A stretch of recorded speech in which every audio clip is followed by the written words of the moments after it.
Bugün Fransa'nın en güneyinde Calur şehrindeyiz. Geçtiğimiz bölümde karavanımızı buradaki kamp alanına park etmiştik. Bugün de uyanıp kahvaltımızı yaptıktan sonra şehre doğru 20 dakikalık yürüyüşümüze başladık. Şehir merkezine yaklaşık 19-20 dakikalık uzaklıktayız.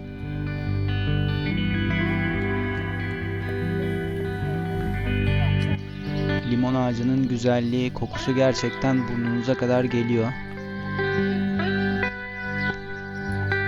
Çok sakin ve güzel bir yürüyüş oldu aslında karavan alanından şehir merkezine.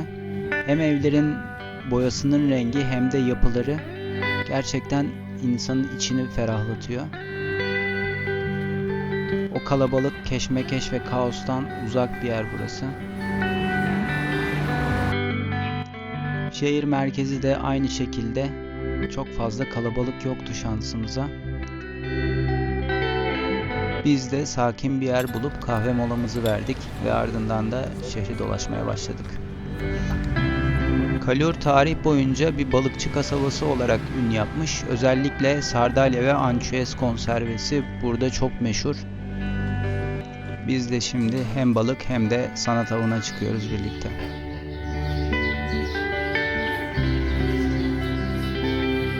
...1905'te Henri Matisse ve André Derain Calur'a geliyor. İki ressam bunlar.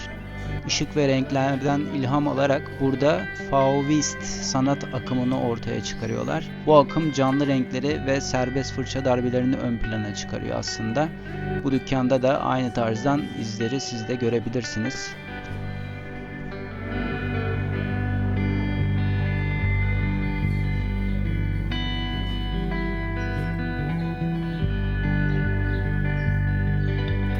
Bu sanat akımından yerel halk da çok etkilenmiş olacak ki evlerinin kapılarını ve saksılarını canlı renklerle boyamışlar. Genelde etrafta bu tarz canlı renkleri görebilirsiniz ve böyle güzel kediler de görebilirsiniz.